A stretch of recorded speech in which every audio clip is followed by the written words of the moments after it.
दर्शक बंधु, जब मनुष्य के जीवन में अभाव की छाया पड़ने लगती है, परिश्रम करने के बाद भी धन हाथ में टिकता नहीं, परिवार में तनाव और कलह का वातावरण बनने लगता है, तब समझ लेना चाहिए कि केवल बाहरी प्रयास ही पर्याप्त नहीं रह जाते।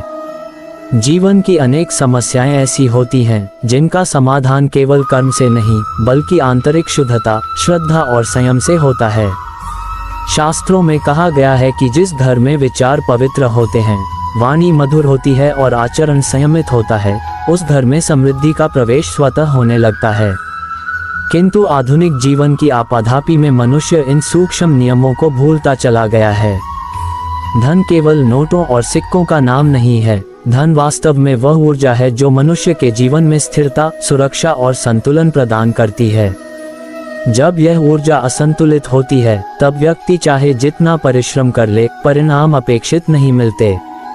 अनेक लोग ये कहते हुए सुने जाते हैं कि मेहनत तो बहुत करते हैं, परंतु पैसा आता है और तुरंत खर्च हो जाता है, हाथ में रुकता ही नहीं। ये स्थिति केवल बाहरी परिस्थितियों के कारण नहीं होती, इसके पीछे मनुष्य की कुछ आदतें, घर का वातावरण और उसके दैनिक व्यवहार भी प्रमुख कारण होते हैं। प्राचीन ग्रंथों और लोक परंपराओं में ये बताया गया है कि समृद्धि का संबंध केवल भाग्य से नहीं बल्कि जीवन शैली से भी होता है। जिस व्यक्ति के जीवन में अनुशासन नहीं होता, समय का सम्मान नहीं होता, स्वच्छता का ध्यान नहीं रखा जाता और नकारात्मक विचारों की अधिकता रहती है, वहाँ समृद्धि का टिकना कठिन हो जाता है। इसलिए सबसे पहला उपाय किसी विशेष कर्मकांड को करने से पहले अपने भीतर झांकना है।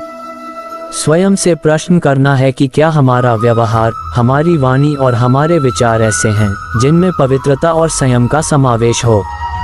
कई बार व्यक्ति बाहर से बहुत धार्मिक दिखाई देता है, परंतु भीतर से क्रोध, ईर्ष्या, द्वेष और लालच से भरा रहता है। ऐसे में बाहरी पूजा पाठ का प्रभाव सीमित हो जाता है। शास्त्रों में बार बार इस बात पर बल दिया गया है कि श्रद्धा का वास्तविक अर्थ केवल दीपक जलाना या मंत्र पढ़ना नहीं बल्कि अपने आचरण को शुद्ध बनाना है। जब मनुष्य भीतर से शुद्ध होता है, तब उसके जीवन में अपने आप सकारात्मक परिवर्तन होने लगते हैं। अब बात आती है उस विशेष उपाय की जिसे करने से समृद्धि की ऊर्जा का प्रवाह तीव्र होता है। परंतु उस उपाय को करने से पहले कुछ आवश्यक नियमों को समझ लेना अत्यंत आवश्यक है। पहला नियम है स्वच्छता। जिस स्थान पर प्रतिदिन दीपक या किसी भी प्रकार की उपासना की जाती है, वह स्थान साफ सुथरा होना चाहिए। घर में अनावश्यक वस्तुओं का ढेर नहीं होना चाहिए, क्योंकि अव्यवस्था नकारात्मकता को जन्म देती है। दूसरा नियम है समय का पालन। किसी भी शुभ कार्य को निश्चित समय पर करने से मन में अनुशासन की भावना विकसित होती है, जो आगे चलकर जीवन के अन्य क्षेत्रों में भी सकारात्मक परिणाम देती है। तीसरा नियम है वाणी की शुद्धता। जिस घर में कटु वचन बोले जाते हैं, जहां बार बार झगड़े होते हैं, वहां समृद्धि की ऊर्जा ठहर नहीं पाती। वाणी में मधुरता और व्यवहार में संयम लाने से घर का वातावरण शांत होता है और शांति के वातावरण में ही समृद्धि का स्थायी वास संभव होता है। चौथा नियम है कृतज्ञता। जो व्यक्ति अपने जीवन में जो कुछ भी मिला है, उसके लिए आभार व्यक्त करता है, उसके जीवन में और अधिक प्राप्ति के मार्ग खुलने लगते हैं। अब धीरे धीरे उस अचूक उपाय की ओर बढ़ते हैं जिसके विषय में ये कथा आपको मार्गदर्शन दे रही है। यह उपाय दिखने में अत्यंत सरल है, परंतु इसके पीछे का भाव और नियम अत्यंत गहरा है। इस उपाय का प्रभाव तभी प्रकट होता है जब इसे निरंतरता और श्रद्धा के साथ किया जाए। इसे 1 या 2 दिन करके छोड़ देना पर्याप्त नहीं होता, बल्कि इसे अपने जीवन का एक छोटा सा नियम बना लेना चाहिए। अगले भाग में हम विस्तार से जानेंगे कि यह उपाय किस समय, किस स्थान पर और किस विधि से किया जाए ताकि उसका पूर्ण फल प्राप्त हो सके। साथ ही यह भी समझेंगे कि कौन सी छोटी छोटी गलतियां इस उपाय के प्रभाव को कम कर देती हैं और किन बातों का ध्यान रखने से जीवन में स्थायी समृद्धि का मार्ग खुलने लगता है। पिछले भाग में हमने ये समझा कि किसी भी आध्यात्मिक उपाय का वास्तविक प्रभाव तभी प्रकट होता है जब व्यक्ति अपने आचरण, विचार और व्यवहार को शुद्ध करता है। अब यहाँ उस विशेष उपाय की विधि को विस्तार से समझना आवश्यक है, जिसे यदि नियमपूर्वक अपनाया जाए तो जीवन में धीरे धीरे स्थिरता, संतुलन और समृद्धि का अनुभव होने लगता है। यह उपाय बाहरी रूप से बहुत साधारण दिखाई देता है, किंतु इसके पीछे का भाव और अनुशासन ही इसे प्रभावशाली बनाता है। यह उपाय सप्ताह के एक विशेष दिन से जुड़ा हुआ है, क्योंकि समय का चयन मनोवैज्ञानिक रूप से भी मनुष्य के मन पर प्रभाव डालता है।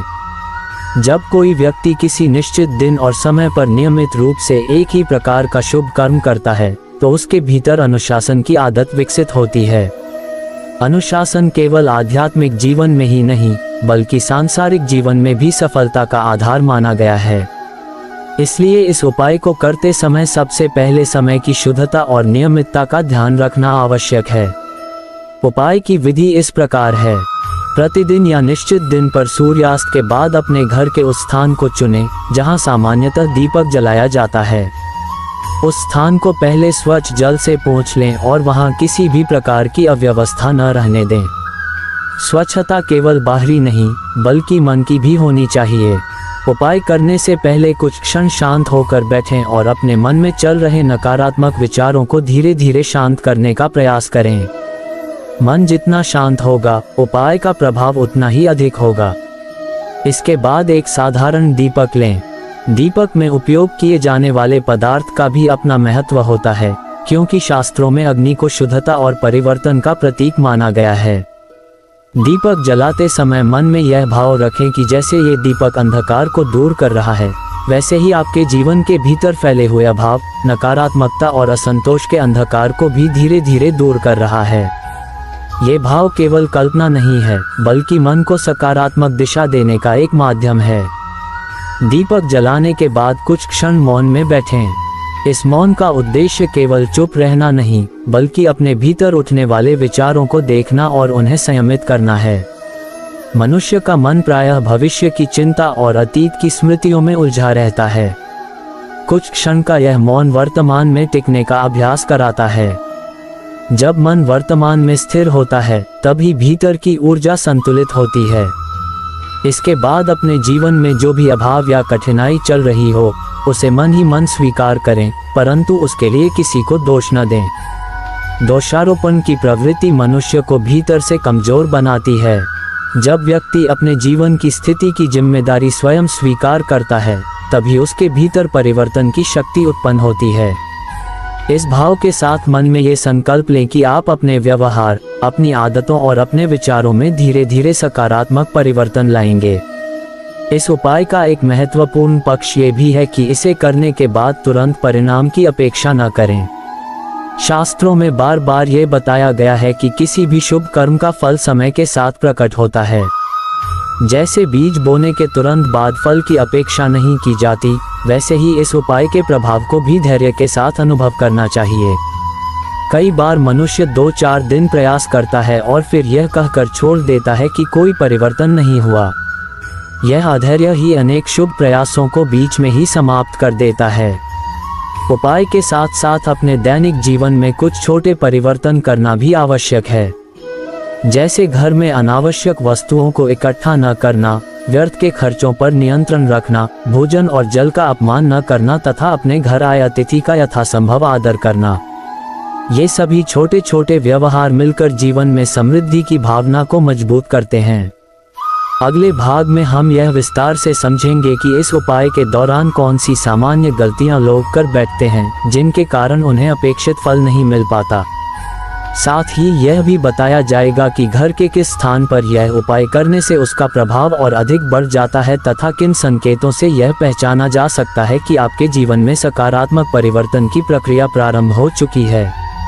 पिछले भागों में उपाय की विधि और उसके पीछे के भाव को समझाया गया था। अब ये जानना आवश्यक है कि लोग इस उपाय को करते समय कौन कौन सी सामान्य गलतियां कर बैठते हैं, जिनके कारण उन्हें अपेक्षित परिणाम नहीं मिल पाता। कई बार उपाय सही होता है, परंतु करने का तरीका या मनोभाव गलत होने के कारण उसका प्रभाव क्षीण हो जाता है। इसलिए इन त्रुटियों को पहचानना और उनसे बचना अत्यंत आवश्यक है। सबसे पहली गलती अधैर्य है। अधिकांश लोग चाहते हैं कि जिस दिन से उन्होंने उपाय प्रारंभ किया है, उसी दिन या कुछ ही दिनों में उनके जीवन की सारी समस्याएं समाप्त हो जाएं। ये सोच अव्यावहारिक है। जीवन की परिस्थितियां वर्षों की आदतों और विचारों का परिणाम होती हैं, इसलिए उनका परिवर्तन भी समय लेता है। अधैर्य मन को कमजोर करता है और व्यक्ति को बीच में ही उपाय छोड़ देने के लिए प्रेरित करता है। जब उपाय छोड़ा जाता है तब उसके सकारात्मक प्रभाव की प्रक्रिया भी रुक जाती है। दूसरी बड़ी गलती दिखावे की भावना है। कुछ लोग उपाय केवल इसलिए करते हैं ताकि दूसरों को ये दिखा सकें कि वे धार्मिक हैं या आध्यात्मिक मार्ग पर चल रहे हैं। जब किसी भी शुभ कर्म का उद्देश्य बाहरी प्रशंसा बन जाता है तब उसका वास्तविक भाव नष्ट हो जाता है। शास्त्रों में कहा गया है कि श्रद्धा और विनम्रता के बिना किया गया कर्म केवल कर्मकांड बनकर रह जाता है। उपाय करते समय मन में विनम्रता और सच्चा भाव होना चाहिए, न कि प्रदर्शन की भावना। तीसरी गलती है उपाय को करते समय मन का भटकना। दीपक जलाते हुए या मौन में बैठते समय यदि मन लगातार सांसारिक चिंताओं, क्रोध या ईर्ष्या में उलझा रहता है तो उपाय का प्रभाव सीमित हो जाता है। इसका अर्थ यह नहीं है कि मनुष्य का मन तुरंत पूर्ण रूप से स्थिर हो जाएगा, परंतु उसे धीरे धीरे शांत करने का प्रयास अवश्य करना चाहिए। मन जितना शांत होगा उतनी ही गहराई से व्यक्ति अपने भीतर सकारात्मक ऊर्जा का अनुभव करेगा। चौथी गलती है अपने व्यवहार में कोई परिवर्तन न लाना। कई लोग उपाय तो नियमित रूप से करते हैं परंतु दिन भर वही नकारात्मक आदतें दोहराते रहते हैं, जैसे कटु वचन बोलना, अनावश्यक क्रोध करना, अपव्यय करना और दूसरों के प्रति द्वेष रखना। उपाय का उद्देश्य केवल कुछ मिनट का धार्मिक कार्य करना नहीं, बल्कि जीवन की दिशा में सुधार लाना है। यदि उपाय के साथ साथ व्यवहार में सुधार नहीं किया जाता तो उसका प्रभाव सीमित ही रहता है। पांचवी गलती है दूसरों को दोष देना। जब जीवन में कठिनाइयां आती हैं तब मनुष्य प्रायः परिस्थितियों या अन्य लोगों को दोष देने लगता है। ये प्रवृत्ति व्यक्ति को भीतर से कमजोर बनाती है। उपाय करते समय ये समझना आवश्यक है कि परिवर्तन की शुरुआत स्वयं से होती है। जब व्यक्ति अपनी जिम्मेदारी स्वीकार करता है तभी उसके भीतर वास्तविक सुधार की प्रक्रिया आरंभ होती है। अब ये समझना भी आवश्यक है कि घर के किस स्थान पर इस उपाय को करने से उसका प्रभाव और अधिक बढ़ जाता है। घर का वह स्थान जहां प्रतिदिन स्वच्छता बनी रहती है और जहां शांति का अनुभव होता है, वहां उपाय करना अधिक लाभकारी माना गया है। ऐसे स्थान पर मन भी स्वाभाविक रूप से शांत रहता है और ध्यान केंद्रित करने में आसानी होती है। अव्यवस्थित और गंदे स्थान पर किया गया कोई भी शुभ कर्म उतना प्रभावी नहीं होता। इसके अतिरिक्त कुछ संकेत ऐसे भी होते हैं जिनसे ये पहचाना जा सकता है कि आपके जीवन में सकारात्मक परिवर्तन की प्रक्रिया प्रारंभ हो चुकी है।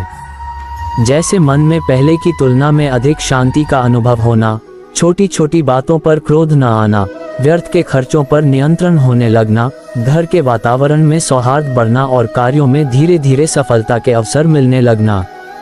ये संकेत तुरंत बड़े परिवर्तन के रूप में नहीं दिखते, परंतु भीतर की दिशा बदलने का संकेत अवश्य देते हैं। अगले भाग में हम यह विस्तार से समझेंगे कि इस उपाय को जीवन की दिनचर्या में कैसे स्थायी रूप से शामिल किया जाए, ताकि यह केवल कुछ दिनों का प्रयोग न बनकर जीवन शैली का हिस्सा बन जाए। साथ ही यह भी बताया जाएगा कि किन आदतों को अपनाने से समृद्धि की भावना और अधिक मजबूत होती है तथा जीवन में स्थायी संतुलन कैसे स्थापित किया जा सकता है। पिछले भागों में हमने उपाय की विधि, उसके पीछे के भाव और सामान्य त्रुटियों के विषय में विस्तार से जाना। अब ये समझना आवश्यक है कि किसी भी शुभ उपाय का वास्तविक लाभ तभी स्थायी बनता है जब उसे जीवन की दिनचर्या में शामिल कर लिया जाए।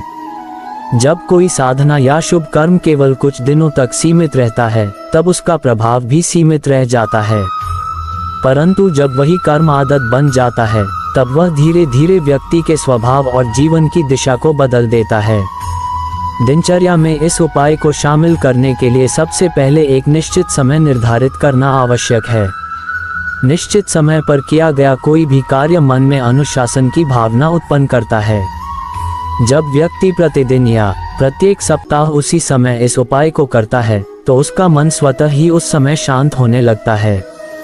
यह आदत आगे चलकर जीवन के अन्य कार्यों में भी अनुशासन और नियमितता लाती है, जिससे कार्य क्षमता और संतुलन दोनों में वृद्धि होती है। इसके साथ साथ अपने जीवन में कुछ सकारात्मक आदतों को भी जोड़ना आवश्यक है। जैसे प्रातःकाल उठते ही मन में कृतज्ञता का भाव लाना, दिन भर के कार्यों में ईमानदारी और संयम बनाए रखना तथा रात्रि में सोने से पहले अपने दिन के व्यवहार पर आत्मचिंतन करना। आत्मचिंतन का उद्देश्य स्वयं को दोषी ठहराना नहीं, बल्कि ये देखना है कि किन बातों में सुधार की आवश्यकता है। जब व्यक्ति प्रतिदिन अपने व्यवहार का मूल्यांकन करता है, तब धीरे धीरे उसके भीतर सुधार की प्रक्रिया स्वाभाविक रूप से चलने लगती है। समृद्धि केवल धन का संग्रह नहीं है, बल्कि जीवन के सभी क्षेत्रों में संतुलन का नाम है। यदि किसी व्यक्ति के पास धन तो बहुत है, परंतु मन में शांति नहीं है, तो वह स्वयं को संतुष्ट अनुभव नहीं कर पाता। इसलिए इस उपाय का उद्देश्य केवल आर्थिक स्थिति में सुधार करना नहीं, बल्कि मन की शांति और जीवन की स्थिरता को भी बढ़ाना है। जब मन शांत होता है, तब निर्णय अधिक विवेकपूर्ण होते हैं और विवेकपूर्ण निर्णय जीवन में स्थायी उन्नति का मार्ग प्रशस्त करते हैं। ये भी ध्यान रखना आवश्यक है कि किसी भी शुभ उपाय के साथ अहंकार का भाव नहीं आना चाहिए। जब व्यक्ति यह सोचने लगता है कि वह अब विशेष है या दूसरों से श्रेष्ठ हो गया है, तब उसके भीतर अहंकार जन्म ले लेता है। अहंकार धीरे धीरे व्यक्ति की विनम्रता को नष्ट करता है और विनम्रता के अभाव में शुभ कर्म का वास्तविक प्रभाव कम हो जाता है।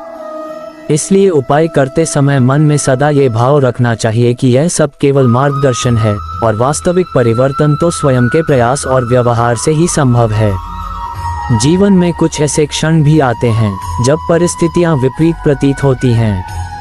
ऐसे समय में कई लोग ये सोचकर उपाय छोड़ देते हैं कि इससे कोई लाभ नहीं हुआ।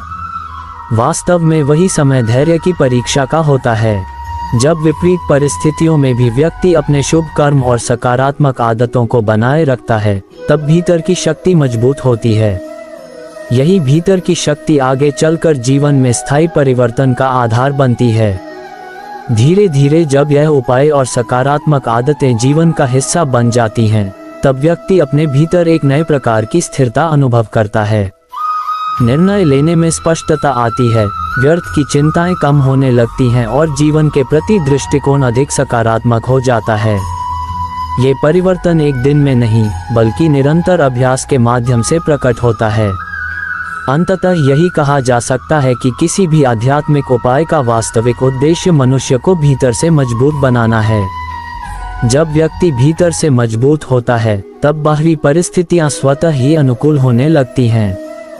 इस उपाय को जीवन की दिनचर्या में अपनाकर व्यक्ति न केवल आर्थिक रूप से, बल्कि मानसिक और भावनात्मक रूप से भी अधिक संतुलित जीवन की ओर अग्रसर हो सकता है।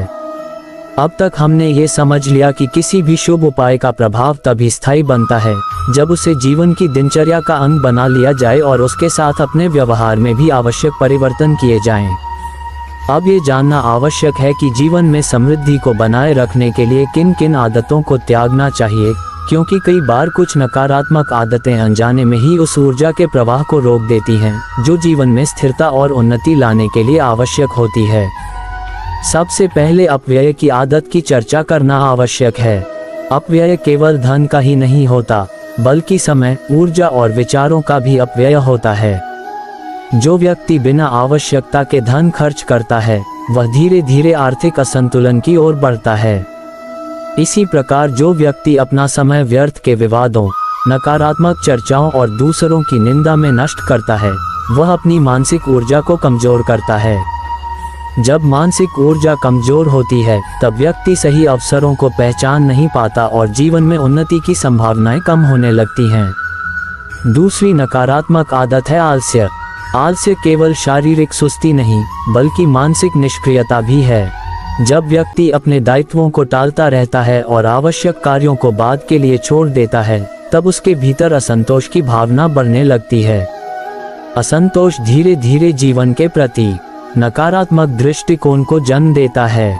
समृद्धि का संबंध केवल भाग्य से नहीं, बल्कि निरंतर प्रयास और सजगता से भी होता है। इसलिए आलस्य को त्यागना समृद्धि के मार्ग का एक महत्वपूर्ण चरण है। तीसरी आदत है ईर्ष्या। जब व्यक्ति दूसरों की प्रगति देखकर जलन अनुभव करता है, तब वह अनजाने में ही अपने मन में नकारात्मकता को स्थान देता है। ईर्ष्या व्यक्ति को भीतर से अशांत करती है और उसकी ऊर्जा को नकारात्मक दिशा में प्रवाहित करती है। इसके विपरीत, यदि कोई व्यक्ति दूसरों की सफलता से प्रेरणा लेता है, तो उसके भीतर आगे बढ़ने की इच्छा उत्पन्न होती है। प्रेरणा जीवन को आगे ले जाती है, जबकि ईर्ष्या व्यक्ति को भीतर से कमजोर कर देती है। चौथी नकारात्मक आदत है निरंतर शिकायत करना। जो व्यक्ति हर परिस्थिति में केवल कमी ही देखता है, उसके मन में संतोष की भावना विकसित नहीं हो पाती। संतोष का अभाव व्यक्ति को हमेशा असंतुष्ट रखता है, चाहे उसके पास कितना भी धन या सुविधा क्यों न हो। संतोष का अर्थ यह नहीं है कि व्यक्ति प्रयास करना छोड़ दे, बल्कि इसका अर्थ है कि जो मिला है उसके लिए कृतज्ञ रहकर आगे बढ़ना। कृतज्ञता और प्रयास का संतुलन ही जीवन में स्थायी समृद्धि का आधार बनता है। पांचवी आदत है अपने जीवन में अनुशासन की कमी। बिना अनुशासन के किया गया कोई भी प्रयास लंबे समय तक नहीं टिकता। अनुशासन व्यक्ति को अपने लक्ष्य की ओर निरंतर बढ़ते रहने की शक्ति देता है। जब व्यक्ति अपने समय, धन और ऊर्जा का प्रबंधन अनुशासन के साथ करता है, तब जीवन में स्थिरता आने लगती है। ये स्थिरता धीरे धीरे समृद्धि की ओर मार्ग प्रशस्त करती है। इन नकारात्मक आदतों को त्यागने के साथ साथ कुछ सकारात्मक आदतों को अपनाना भी आवश्यक है। जैसे प्रतिदिन थोड़ी देर मौन में बैठकर अपने विचारों को शांत करना, अपने कार्यों में ईमानदारी बनाए रखना और यथासंभव दूसरों की सहायता करना। सहायता का अर्थ केवल धन देना नहीं, बल्कि समय देना, सही मार्गदर्शन देना और किसी की पीड़ा को समझने का प्रयास करना भी है। जब व्यक्ति दूसरों के जीवन में थोड़ी सी सहजता लाने का प्रयास करता है, तब उसके अपने जीवन में भी सहजता का अनुभव होने लगता है। अगले भाग में हम ये समझेंगे कि जीवन में आने वाली कठिन परिस्थितियों को इस उपाय और सकारात्मक आदतों के माध्यम से कैसे संभाला जाए, ताकि विपरीत समय में भी मन की शांति और संतुलन बना रहे और व्यक्ति अपने लक्ष्य की ओर आगे बढ़ता रहे। जीवन में कठिन परिस्थितियां आना स्वाभाविक है। कोई भी व्यक्ति निरंतर अनुकूल स्थितियों में नहीं रहता। कभी आर्थिक दबाव बढ़ जाता है, कभी पारिवारिक जिम्मेदारियां मन को भारी कर देती हैं, तो कभी स्वास्थ्य या कार्य क्षेत्र से जुड़ी चिंताएं सामने आ जाती हैं। ऐसे समय में मनुष्य का धैर्य डगमगाने लगता है और वह अपने शुभ प्रयासों को छोड़ देने का विचार करने लगता है। वास्तव में यही वह समय होता है जब भीतर की शक्ति की सबसे अधिक आवश्यकता होती है। इस उपाय और सकारात्मक आदतों का उद्देश्य यह नहीं है कि जीवन में कभी कठिनाई आई ही नहीं, बल्कि उद्देश्य यह है कि कठिन समय में भी मन संतुलित बना रहे। जब मन संतुलित रहता है, तब व्यक्ति परिस्थितियों को अधिक स्पष्टता के साथ देख पाता है और सही निर्णय लेने में सक्षम होता है। विपरीत परिस्थितियों में घबराहट और निराशा व्यक्ति की सोच को सीमित कर देती है, जिससे वह उपलब्ध अवसरों को पहचान नहीं पाता। कठिन समय में सबसे पहले अपने मन को शांत रखना आवश्यक है। मन को शांत रखने का अर्थ यह नहीं है कि समस्याओं से भागा जाए, बल्कि उनका सामना विवेक और धैर्य के साथ किया जाए। जब व्यक्ति भीतर से शांत होता है, तब उसकी सोच अधिक व्यापक हो जाती है और वह समाधान के नए मार्ग खोज पाता है। इस स्थिति में किया गया छोटा सा प्रयास भी आगे चलकर बड़े परिवर्तन का कारण बन सकता है। कई बार कठिन परिस्थितियों में व्यक्ति स्वयं को अकेला महसूस करता है। उसे लगता है कि उसकी समस्याओं को समझने वाला कोई नहीं है। ऐसे समय में अपने भीतर विश्वास बनाए रखना अत्यंत आवश्यक है। विश्वास का अर्थ केवल बाहरी सहारे पर निर्भर रहना नहीं, बल्कि अपने भीतर की क्षमता पर भरोसा करना है। जब व्यक्ति अपने भीतर विश्वास बनाए रखता है, तब वह धीरे धीरे परिस्थितियों के अनुरूप स्वयं को ढालने लगता है और आगे बढ़ने के मार्ग खोजने लगता है। कठिन समय में ये भी आवश्यक है कि व्यक्ति अपने लक्ष्य को न भूले। लक्ष्य जीवन को दिशा देता है। जब लक्ष्य स्पष्ट होता है, तब व्यक्ति विपरीत परिस्थितियों में भी भटकता नहीं है। वह जानता है कि वर्तमान कठिनाई स्थायी नहीं है और उसे पार करने के लिए निरंतर प्रयास करना आवश्यक है। लक्ष्य की स्पष्टता मन को स्थिरता प्रदान करती है और स्थिर मन ही कठिन समय में सही निर्णय लेने में सक्षम होता है। इसके साथ साथ अपने आसपास के लोगों से संवाद बनाए रखना भी महत्वपूर्ण है। संवाद का अर्थ केवल अपनी समस्याएं बताना नहीं, बल्कि दूसरों की बातों को समझना और उनसे सीखना भी है। कई बार किसी अनुभवी व्यक्ति का एक छोटा सा मार्गदर्शन जीवन की दिशा बदल सकता है। इसलिए कठिन समय में स्वयं को पूरी तरह बंद कर लेना उचित नहीं होता। इस उपाय को करते समय कठिन समय में भी निरंतरता बनाए रखना अत्यंत आवश्यक है। जब व्यक्ति विपरीत परिस्थितियों में भी अपने शुभ कर्म और सकारात्मक आदतों को नहीं छोड़ता, तब उसके भीतर एक विशेष प्रकार की दृढ़ता विकसित होती है। यही दृढ़ता आगे चलकर जीवन में स्थायी स्थिरता का आधार बनती है। अगले भाग में हम यह विस्तार से समझेंगे कि इस उपाय के माध्यम से जीवन में आने वाले छोटे छोटे सकारात्मक संकेतों को कैसे पहचाना जाए और उन संकेतों के आधार पर अपने प्रयासों को कैसे और अधिक प्रभावी बनाया जाए, ताकि धीरे धीरे जीवन की दिशा सकारात्मक रूप से परिवर्तित हो सके। अब ये समझना आवश्यक है कि जब कोई व्यक्ति नियमित रूप से इस उपाय और सकारात्मक आदतों का पालन करने लगता है, तब उसके जीवन में कुछ छोटे छोटे संकेत प्रकट होने लगते हैं, जो ये बताते हैं कि भीतर का परिवर्तन प्रारंभ हो चुका है। ये संकेत प्रायः बहुत सूक्ष्म होते हैं और लोग अक्सर उन्हें नज़रअंदाज कर देते हैं, क्योंकि वे तुरंत बड़े परिणामों की अपेक्षा रखते हैं। परंतु वास्तव में बड़े परिवर्तन छोटे संकेतों के माध्यम से ही धीरे धीरे आकार लेते हैं। पहला संकेत मन की शांति में वृद्धि है। व्यक्ति को पहले की तुलना में कम बेचैनी अनुभव होती है। जिन बातों पर पहले अत्यधिक क्रोध या चिंता होती थी, वे अब उतनी तीव्र नहीं रहती। ये परिवर्तन इस बात का संकेत है कि मन धीरे धीरे संतुलित हो रहा है।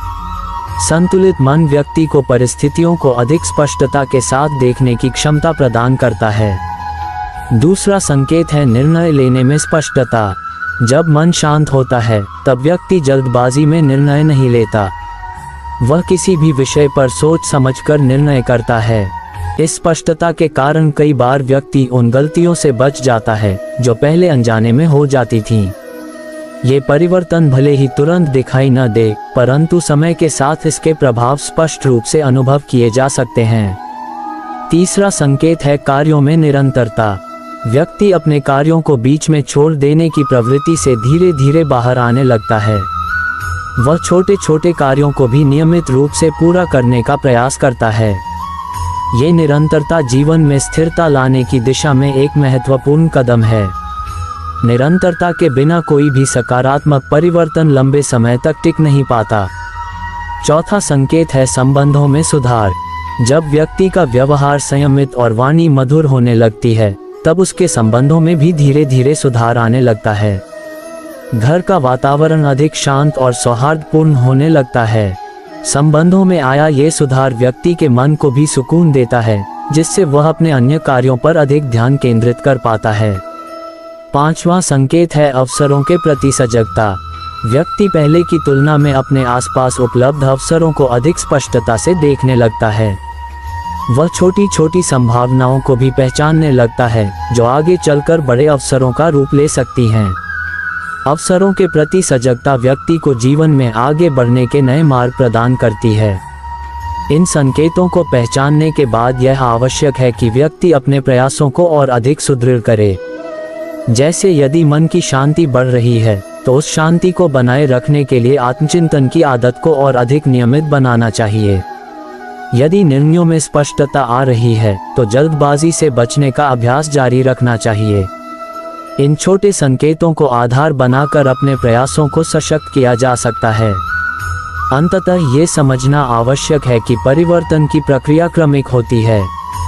धैर्य, निरंतरता और सकारात्मक दृष्टिकोण के साथ किया गया कोई भी प्रयास जीवन की दिशा को धीरे धीरे बदल देता है। अगले भाग में हम ये जानेंगे कि इस पूरे मार्ग में व्यक्ति किस प्रकार अपने भीतर कृतज्ञता की भावना को और अधिक गहरा कर सकता है, ताकि समृद्धि केवल बाहरी उपलब्धि न रहकर भीतर की अनुभूति भी बन सके। अब इस यात्रा के एक अत्यंत महत्वपूर्ण पहलू की बात करना आवश्यक है, और वह है कृतज्ञता की भावना।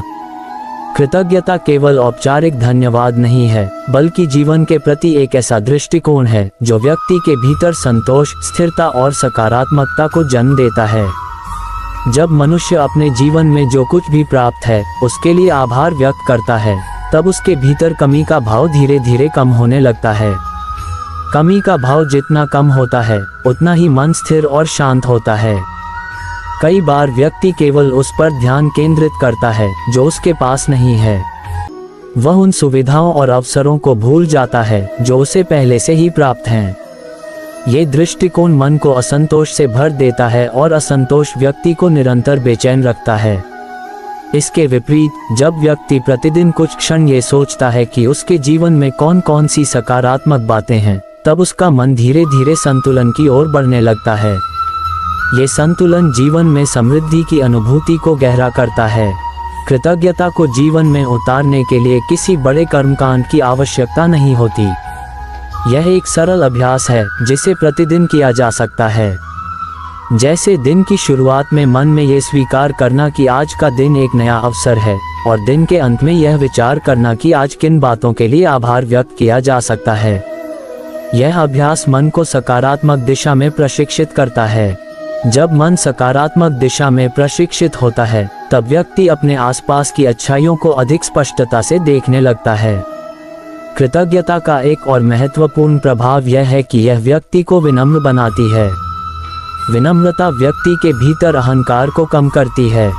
जब अहंकार कम होता है, तब मन अधिक खुला होता है और सीखने के लिए तैयार रहता है। सीखने की यह प्रवृत्ति जीवन में उन्नति के नए मार्ग खोलती है। जो व्यक्ति स्वयं को पूर्ण मान लेता है, वह आगे सीखना बंद कर देता है, और जहां सीखना रुक जाता है, वहां प्रगति भी रुक जाती है।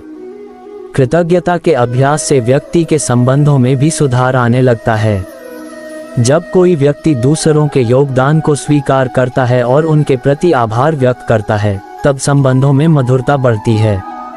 मधुर संबंध मन को सुकून देते हैं और मन का सुकून व्यक्ति को अपने लक्ष्यों की ओर अधिक स्थिरता के साथ आगे बढ़ने में सहायता करता है। इस उपाय और कृतज्ञता के अभ्यास को साथ साथ करने से व्यक्ति के भीतर एक संतुलित दृष्टिकोण विकसित होता है। वह न तो केवल अभाव पर केंद्रित रहता है और न ही केवल उपलब्धियों पर अहंकार करता है। वह जीवन को यथार्थ रूप में स्वीकार करता है और उसमें सुधार की संभावना देखता है। यही संतुलित दृष्टिकोण जीवन में स्थायी समृद्धि की अनुभूति का आधार बनता है।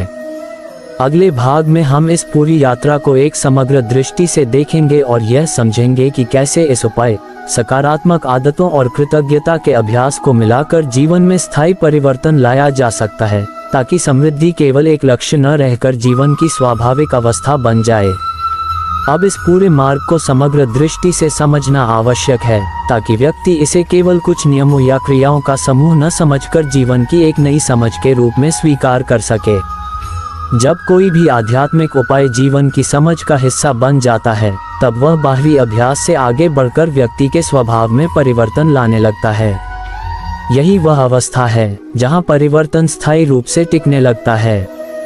इस यात्रा की शुरुआत व्यक्ति के भीतर जागरूकता से होती है। जागरूकता का अर्थ है अपने विचारों, अपनी आदतों और अपने व्यवहार को बिना किसी बहाने के देख पाना। जब व्यक्ति अपने भीतर झांकता है, तब उसे यह स्पष्ट दिखाई देने लगता है कि कौन सी आदतें उसे आगे बढ़ा रही हैं और कौन सी उसे पीछे खींच रही हैं। इस स्पष्टता के बिना किया गया कोई भी प्रयास केवल बाहरी औपचारिकता बनकर रह जाता है। जागरूकता के बाद आता है स्वीकृति का चरण। स्वीकृति का अर्थ परिस्थितियों के आगे समर्पण नहीं, बल्कि वर्तमान स्थिति को यथार्थ रूप में स्वीकार करना है। जब व्यक्ति यह स्वीकार करता है कि उसके जीवन में कुछ कमियां हैं और कुछ चुनौतियां हैं, तब उसके भीतर उन्हें सुधारने की इच्छा उत्पन्न होती है। जो व्यक्ति अपनी स्थिति को स्वीकार नहीं करता, वह परिवर्तन की दिशा में पहला कदम ही नहीं उठा पाता। इसके बाद आता है संकल्प का चरण। संकल्प का अर्थ है भीतर से लिया गया ये निर्णय कि चाहे परिस्थितियां कैसी भी हों, व्यक्ति अपने प्रयास और सकारात्मक आदतों को नहीं छोड़ेगा। संकल्प केवल शब्दों का समूह नहीं होता, बल्कि यह मन की एक दृढ़ अवस्था होती है। जब संकल्प दृढ़ होता है, तब व्यक्ति कठिन समय में भी अपने मार्ग से नहीं भटकता। संकल्प के साथ साथ निरंतर अभ्यास आवश्यक है। अभ्यास ही किसी भी विचार को आदत में बदलता है। जब व्यक्ति बार बार किसी सकारात्मक व्यवहार को दोहराता है, तब वह धीरे धीरे उसके स्वभाव का हिस्सा बन जाता है। स्वभाव में आया परिवर्तन ही जीवन में स्थायी परिवर्तन का कारण बनता है।